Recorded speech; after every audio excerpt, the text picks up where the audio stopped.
Entonces empezaremos recordando qué vimos en la clase anterior, chicos.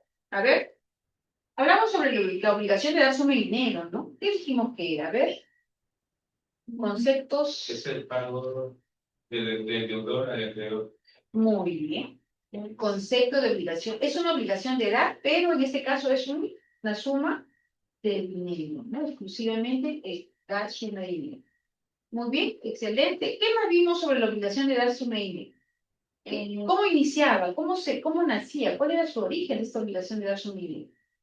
¿Cuál era la parte que intervenía? Había un acreedor y un deudor. Había un interés de por medio, ¿verdad? ¿El acreedor quién era?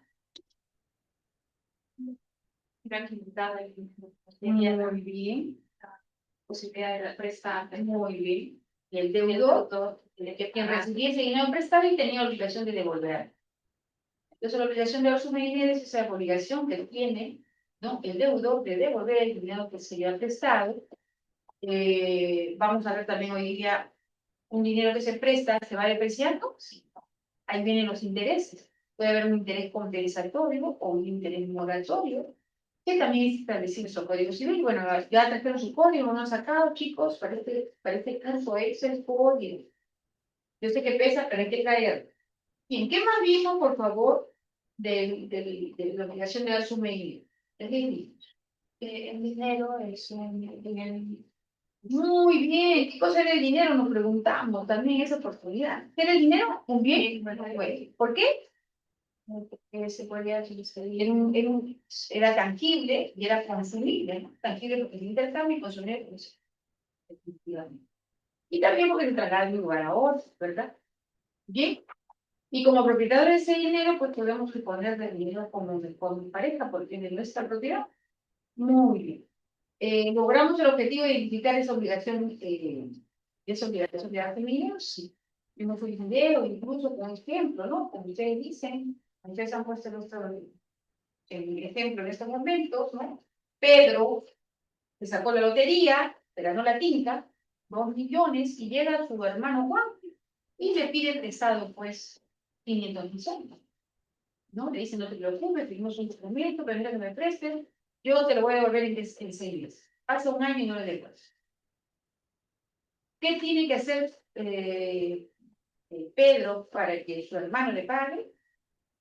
Demandarlo, pues, ¿no? ¿Es ese derecho que tiene o no tiene ese derecho? Le pedimos además, ¿sí? Tiene ese derecho. ¿Por qué ese derecho de dónde nace? De esa tutela condicional efectiva que pedimos todos y ese derecho subjetivo que tenemos de qué? De reclamar lo que nos pertenece, ¿no? El derecho subjetivo es esos derechos que tenemos inherentes que nos da la ley y la ley que dice que si alguien te debe, tiene que cobrar. Hay una obligación de dar. Y bien, en ese contexto, Pedro busca un abogado, una abogada y inicia el proceso de obligación de dar su dinero.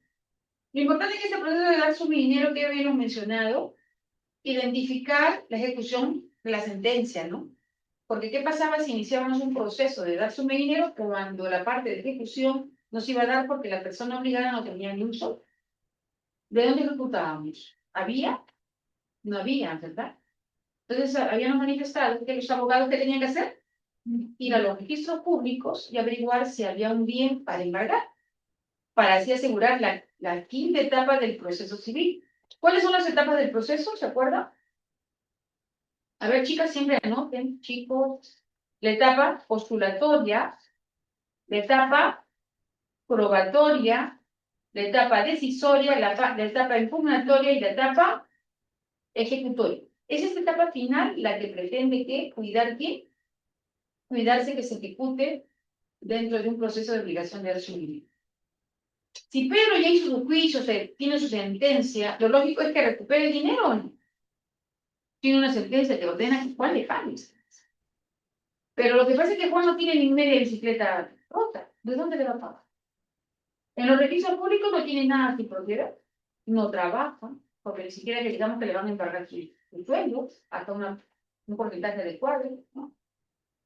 Y el abogado, la abogada no hizo una medida cautelar. Por ejemplo, no identificó quizás un bien, ¿no? Sobre el cual podría recaer un embargo y luego, al final de la sentencia, rematarla para pagar al acreedor, ¿no?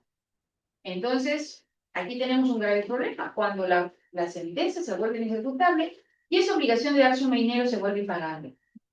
Hay una obligación, hay un compromiso, hay un contrato, hay un acuerdo de voluntades, ¿no? Donde se han puesto, pues, han decidido qué momento y cómo se va a pagar, con intereses, pero no sé. Adelante, ¿cómo estás? ¿Qué tal? Bien, entonces en ese y ya hemos recordado, identificar cómo vamos a hacer, ¿no? ¿Qué cosa era una obligación de dar suma de dinero? Qué implicaba, ¿no? Acudir al órgano jurisdiccional presentando una demanda. En ese ejemplo que pusimos de Pedro que le prestaba a su hermano Juan, Juan no le paga y Pedro tiene que facultad. ¿Será un derecho subjetivo de Juan? ¿Es un derecho subjetivo? Los inherentes. Muy bien, son los derechos que tenemos nosotros, inherentes a la persona. El derecho a la vida, el derecho a la propiedad, el derecho a la privacidad, a mi intimidad, a contratar, a vender, ¿no? Igual. Entonces, en ese sentido, Pedro tendría ese derecho, el derecho subjetivo, como propietario de reclamar que se le devuelva ese dinero que está. Sobre todo que ha habido un acuerdo. ¿Qué opinan ustedes cuando hay un acuerdo en que presta y hay un compromiso? Sí, hermanita, te voy a pagar. No, esta persona desaparece. No se le ve, pero ni la huella, desaparece, no se puede. ¿Qué harías tú si le prestas a una amiga y esta amiga no te paga? Y le prestas un dinero que has ahorrado y que te ha costado.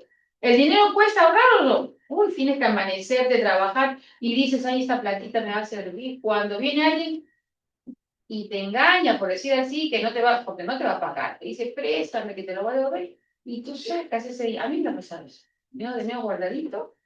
Préstame, por favor. ¿Me vas a pagar?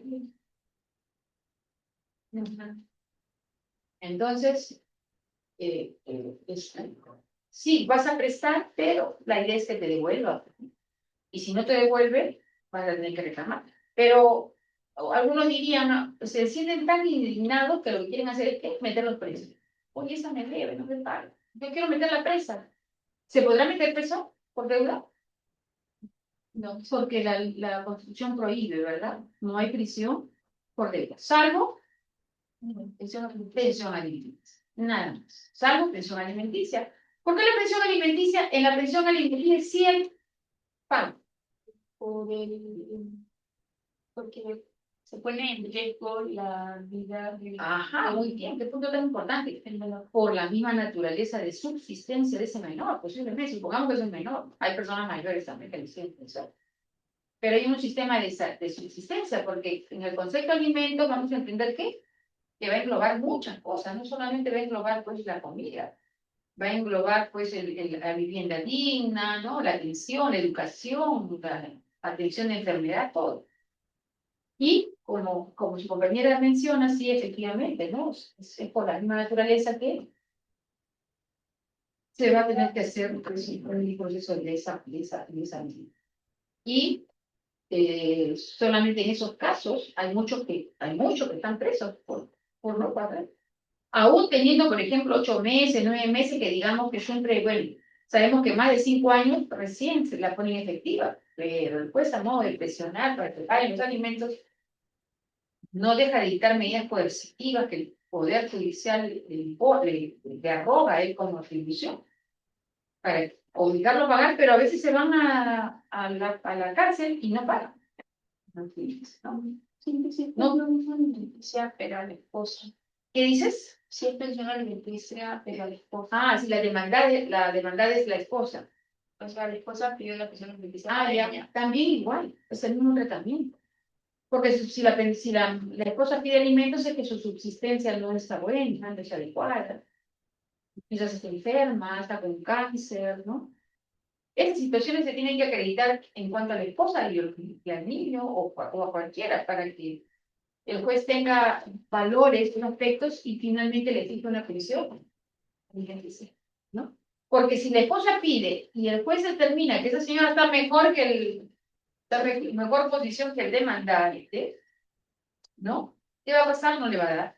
Incluso si ya están divorciados. ¿Ah? Incluso si ya están divorciados. Ah, ya, si están divorciados ya no hay obligación, pues. Ya no hay. El divorcio rompe cualquier vínculo. El tema es cuando hay el matrimonio, como vemos en personas, familia. ¿Qué obligación hace con el matrimonio? Pues la subsistencia, el mantener, el formar un hogar, la convivencia, ¿no? El compartir, todo, obligaciones para con los hijos. Uy, Dios mío, el matrimonio nace una serie de obligaciones. La sociedad de gananciales, eh, algunas causales de separación, de divorcio, por ejemplo, por atentado contra la vida de la víctima, por homosexualismo que se produce después del matrimonio. O sea, tú te casas con Juan y de repente parece que tienes sexo. Que ha habido casos así, ¿no?